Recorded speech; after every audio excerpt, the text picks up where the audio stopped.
Olá, graça e paz da parte de Deus, nosso Paizinho do céu, e da parte de Jesus Cristo, nosso Senhor, seja com você. Ali atrás, olha, está aparecendo uma pintura minha ali com a praia de Ponta Negra, Morro do Careca. Ao lado tem um desenho da minha esposa, Jaber. Aqui atrás tem um outro quadro que também está aparecendo só em parte. E o meu gêmeo, cachorrinho, tá aqui, feliz da vida, correndo e apavorando, querendo quebrar as coisas aqui.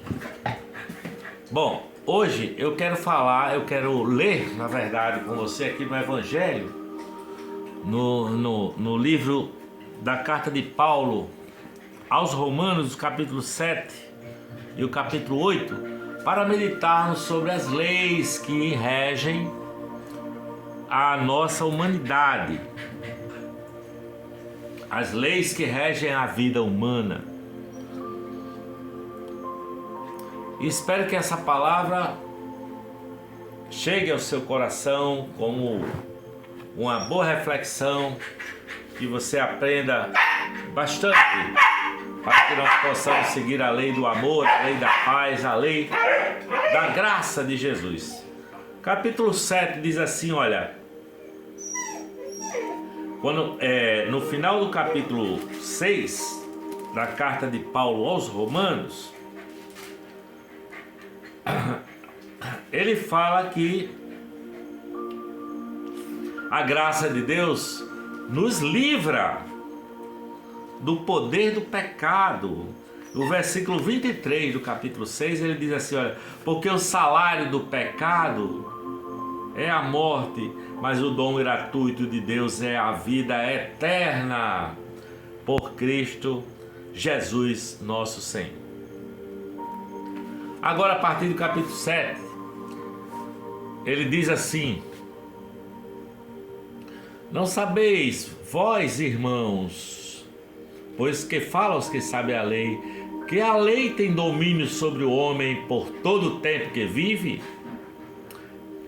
Porque a mulher está sujeita ao marido enquanto ele viver, está ligada pela lei, mas morto o marido está livre da lei do marido. De sorte que viver no marido será chamada adúltera se for de outro marido, mas morto o marido livre está da lei, e assim não será adúltera se for de outro marido.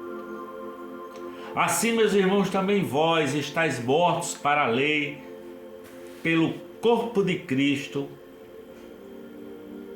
para que sejais de outro, daquele que ressuscitou de entre os mortos, a fim de que demos frutos para Deus. A fim de que demos frutos para Deus.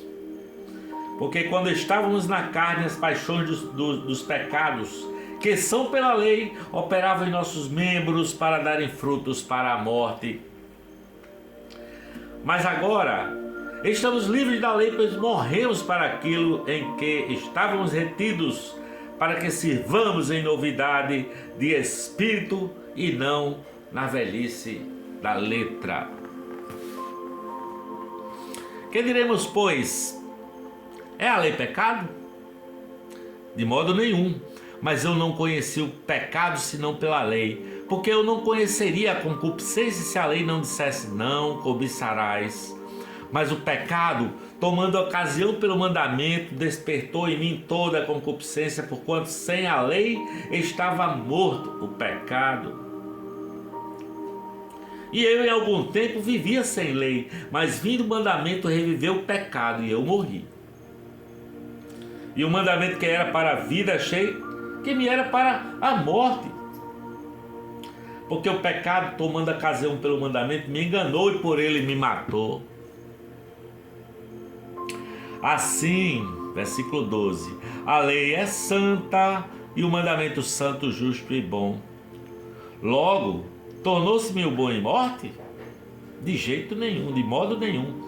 Mas o pecado, para que se mostrasse pecado, operou em mim a morte pelo bem, a fim de que, pelo mandamento, o pecado se fizesse excessivamente maligno. Porque bem sabemos que a lei é espiritual, mas eu sou carnal, vendido sobre o pecado, porque o que faço não o aprovo, pois o que quero isso não faço, mas o que aborreço isso faço, e se faço o que não quero, consinto com a lei que é boa. De maneira que agora já não sou eu que faço isto, mas o pecado que habita em mim. Porque eu sei que em mim, isto é, na minha carne, não habita bem algum. E com efeito, o querer está em mim, mas não consigo realizar o bem. Porque não faço o bem que quero, mas o mal que não quero, esse faço. O mal que não quero, esse faço. Ora, se eu faço o que não quero, já não faço eu, mas o pecado que habita em mim. Acho então esta lei em mim, que quando quero fazer o bem, o mal está comigo. Porque segundo o homem interior tenho prazer na lei de Deus, mas vejo nos meus membros outra lei, que batalha contra a lei do meu entendimento e me prende debaixo da lei do pecado que está nos meus membros. Miserável homem que eu sou! Quem me livrará do corpo desta morte? Aí no versículo 25 ele diz: dou graças a Deus por Jesus Cristo, nosso Senhor, assim que eu mesmo com entendimento sirvo a lei de Deus, mas com a carne a lei do pecado. Capítulo 8. Portanto, agora nenhuma condenação há para os que estão em Cristo Jesus, que não andam segundo a carne, mas segundo o Espírito, porque a lei do Espírito de vida em Cristo Jesus me livrou da lei do pecado e da morte. Porquanto que era impossível a lei, visto como estava enferma pela carne, Deus, enviando o seu Filho em semelhança da carne do pecado, pelo pecado condenou o pecado na carne, para que a justiça da lei se cumprisse em nós, que não andamos segundo a carne, mas segundo o Espírito. Porque os que são segundo a carne inclinam-se para as coisas da carne, mas os que são segundo o Espírito para as coisas do Espírito. Porque a inclinação da carne é morte, mas a inclinação do Espírito é vida e paz. Porquanto a inclinação da carne é inimizade contra Deus, pois não é sujeita à lei de Deus, nem na verdade o pode ser. Porquanto os que estão na carne não podem agradar a Deus. Vós, porém, não estáis na carne, mas no Espírito. Se é que o Espírito de Deus habita em vós. Mas se alguém não tem o Espírito de Cristo, esse tal não é deles. E se Cristo está em vós, o corpo na verdade está morto por causa do pecado, mas o Espírito vive por causa da justiça. E se o Espírito daquele que dos mortos ressuscitou a Jesus habita em vós, aquele que dos mortos ressuscitou a Cristo, também vivificará o vosso corpo mortal pelo seu Espírito que em vós habita. De maneira que, irmãos, somos devedores não à carne para viver segundo a carne, porque se viverdes segundo a carne, morrereis. Mas se pelo Espírito mortificardes as obras do corpo, vivereis. Porque todos os que são guiados pelo Espírito de Deus, estes são filhos de Deus. Porque não recebestes o espírito de escravidão, para outra vez estardes em temor, mas recebestes o espírito de adoção de filhos, pelo qual clamamos: Abba, Pai. O mesmo Espírito testifica com o nosso espírito que somos filhos de Deus. E se nós somos filhos, somos herdeiros, logo herdeiros também, herdeiros de Deus e co-herdeiros de Cristo, se é que com Ele padecemos, para que também com Ele sejamos glorificados. Porque para mim tenho por certo que as aflições deste tempo presente não estão para comparar com a glória que em nós há de ser revelada, porque a ardente expectação da criatura espera a manifestação dos filhos de Deus, porque a criação ficou sujeita à vaidade, não por sua vontade, mas por causa daquele que a sujeitou, na esperança de que também a mesma criatura será libertada da servidão da corrupção para a liberdade da glória dos filhos de Deus, porque sabemos que toda a criação geme e está juntamente com dores de parto até agora, e não só ela, mas nós mesmos, que temos as primeiras do Espírito, também gememos em nós mesmos, esperamos a adoção, a saber, a redenção do nosso corpo. Porque em esperança somos salvos.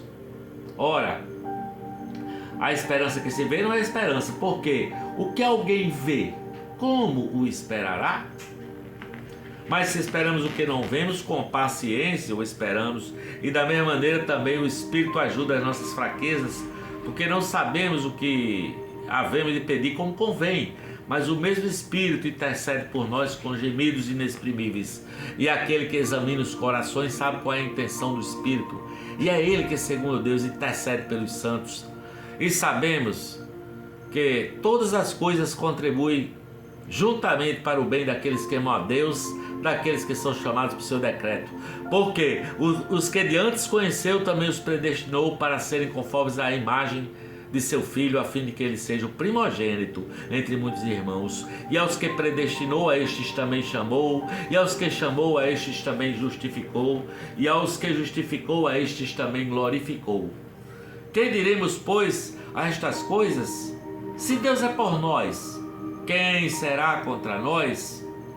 Aquele que nem mesmo seu próprio Filho poupou, antes o entregou por todos nós, como não nos dará também com ele todas as coisas? Quem tentará acusação contra os escolhidos de Deus? É Deus quem os justifica. Quem os condenará? Pois é Cristo quem morreu, ou antes quem ressuscitou dentre os mortos, o qual está à direita de Deus e também intercede por nós. Quem nos separará do amor de Cristo? A tribulação, ou a angústia, ou a perseguição, ou a fome, ou a nudez, ou o perigo, ou a espada? Como está escrito, por amor de ti somos entregues à morte todo dia, fomos reputados como ovelhas para o matadouro, mas em todas essas coisas somos mais do que vencedores por aquele que nos amou, porque estou certo que nem a morte, nem a vida, nem os anjos, nem os principados, nem as potestades, nem o presente, nem o porvir, nem a altura, nem a profundidade, nem alguma outra criatura poderá nos separar do amor de Deus que está em Cristo Jesus, o nosso Senhor. Rapaz, que maravilha esta palavra, não é? Ele falando da experiência humana debaixo da lei. Primeira a lei que ele fala é a lei mosaica, né? A lei de Italião, né? A lei mosaica, o Velho Testamento.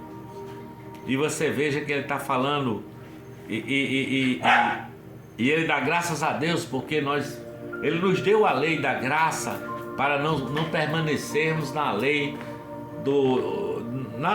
mosaica, porque a lei mosaica traz à tona o pecado que habita em nossa carne, não é? Como ele disse muito bem aqui, o versículo 12 do capítulo 7, ele diz que a lei é santa, é justa, é boa, o mandamento também é justo e é bom.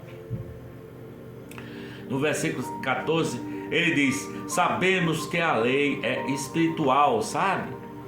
E ele diz que a lei de Deus é boa, desejável, prazerosa. É o que eu quero fazer, né? Mas ele diz também que não consegue viver do jeito que Deus quer. Nós não conseguimos, nenhum de nós, seres humanos, nós não conseguimos, sabe? Porque nós temos uma lei dentro de nós, que é aquela quando Paulo diz, quando quero fazer o bem, o mal está em mim. Não consigo fazer o que quero, mas o que não quero é o que eu faço, não é?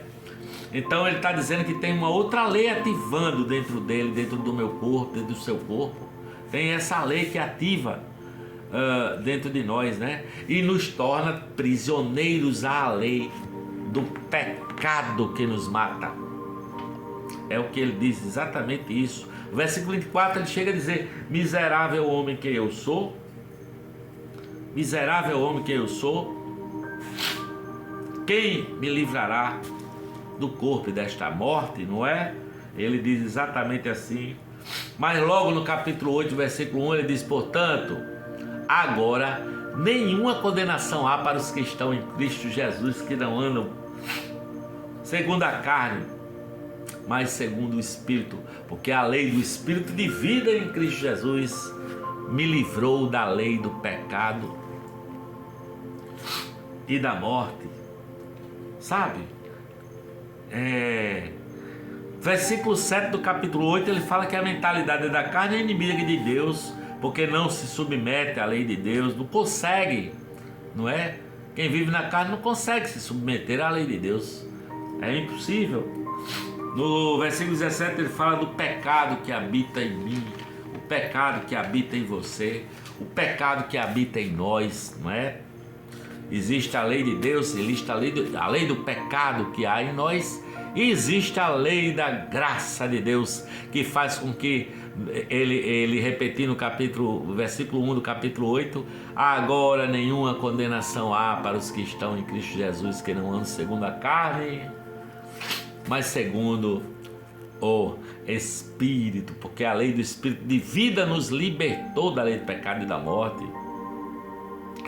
Capítulo 8, versículo 15, ele diz assim: vocês não receberam espírito de escravidão, não, sabe? Nós somos filhos e filhas amadas de Deus, é isso que diz a palavra, sabe? E o Espírito Santo, é Ele que testemunha a nosso favor, segundo aqui o texto que nós lemos, não é? E nos mostra que somos filhos de Deus, às vezes intercedendo por nós com gemidos inexprimíveis, como diz aqui o texto, né? Então nós não estamos sobre o domínio da carne, mas do Espírito Santo. Se é que você está em Cristo, né? Espírito de Deus, Espírito de Cristo, aí sim você passa a ser um testemunhador, não é? Um testemunho vivo de que nós somos filhos e filhas amadas de Deus, sabe? Porque realmente, pela lei de Deus, nós não conseguimos fazer o bem, não conseguimos, por causa do pecado que habita em nós. Mas se Cristo está em nós, nós já temos a graça, o Espírito Santo para interceder por nós, não é? Porque o Espírito Santo foi derramado sobre toda a carne para a honra, a glória, o louvor, a paciência, o amor de Deus, por meio da vida, da morte e da ressurreição de Cristo Jesus, nosso Senhor. Beijo no seu coração, que essa palavra chegue no seu coração, fazendo eco na sua vida. Amém, amém e amém.